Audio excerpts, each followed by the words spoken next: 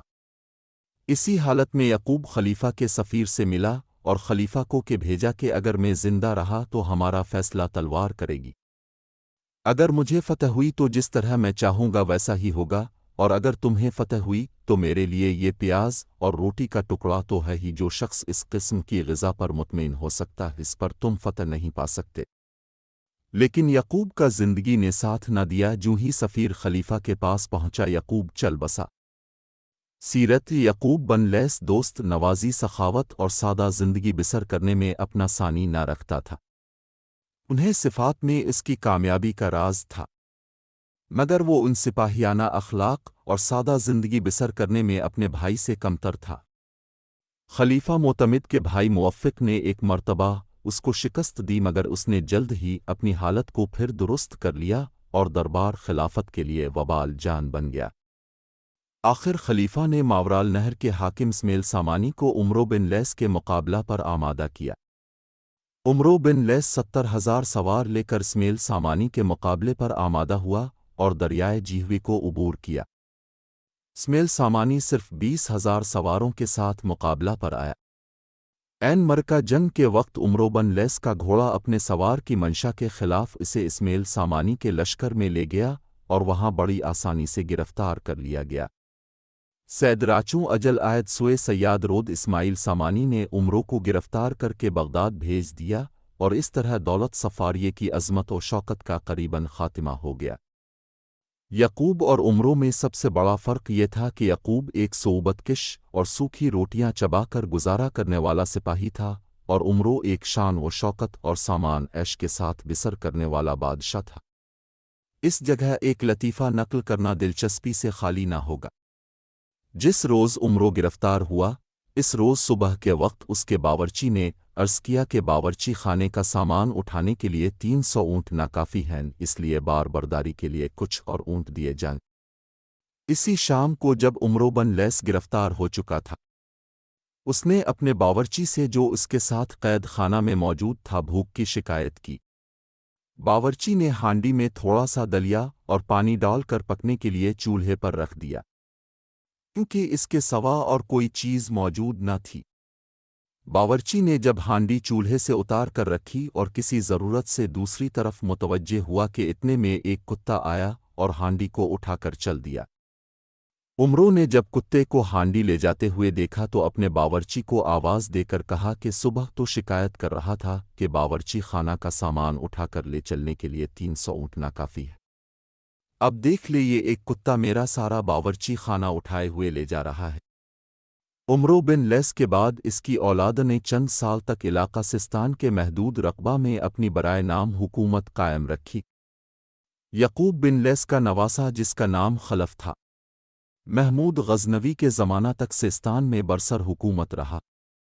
خلف کے بیٹے نے باپ کے خلاف علم بغاوت بلند کیا۔ خلف نے خود کو بیٹے کے مقابلے میں کمزور دیکھ کر اس کو دھوکے سے قتل کر دیا۔ باشندگان سستان نے سلطان محمود غزنوی کی خدمت میں خلف کے خلاف شکایت کی عرضیاں بھیجیں اور لکھا کہ اب ہم کو خلف کے مظالم سے نجات دلاؤ۔ جب محمود نے چڑھائی کی اور خلف نے مقابلہ کی تاب نہ لا کر سلطان کی خدمت میں حاضر ہو کر رکاب کو بوسہ دیا اور اپنی داڑھی سلطان کے پاؤں سے مل کر کہا کہ سلطان مجھے معاف کر دے۔ محمود کو خلف کی زبان سے سلطان کا لفظ پسند آیا اور اپنا لقب قرار دیا۔ خلف کو سزا دینے کی بجائے اپنے ہمراہ غزنی لے گیا، جہاں 4 سال بعد فوت ہوا، اور اس کے بعد دولت سفاریے کا خاتم ہو گیا۔ عہد سفاریے میں فارسی علم و ادب عہد سفاری میں فارسی علم و ادب کو عہد طاہریے کے مقابلے میں زیادہ ترقی ہوئی۔ اس کی ایک وجہ یہ بھی ہے کہ عہد سفاریے کا بانی یعقوب سستان میں پیدا ہوا، جو ایرانی داستانوں کا مرکز سمجھا جاتا تھا۔ یعقوب عربی زبان سے نابلد تھا، اس لیے شعراء نے عربی زبان کی بجائے فارسی زبان میں اس کے قصائد کہنے شروع کیے۔ چنانچہ اس عہد کے شاعروں اور ادیبوں نے فارسی زبان کی طرف توجہ کی۔ السامان کا مورث اعلیٰ ایک شخص تھا جو اپنے آپ کو بہرام چوبین کی نسل سے بتاتا تھا۔ سامان بلخ کے رؤسا میں سے تھا، لیکن کچھ حالات ایسے ہو گئے کہ وہ ترک وطن پر مجبور ہو گیا۔ اسد بن عبداللہ حاکم خراسان نے خلیفہ مہدی کے زمانے میں پشت پناہی کی۔ سامان دین زرتشتی کا پیرو تھا، لیکن اسد بن عبداللہ کا اس قدر شکر گزار تھا کہ نہ صرف یہ کہ اسد کی تلقین پر وہ حلقہ بگوش اسلام ہو گیا بلکہ اپنے ایک بیٹے کا نام اس کے نام پر اسد رکھا۔ سامان کے 4 بیٹے تھے، یہ چاروں ہارون الرشید کی ملازمت میں تھے۔ انہوں نے بغاوتوں کو فروغ کرنے میں بہت نمایاں خدمات انجام دی تھیں۔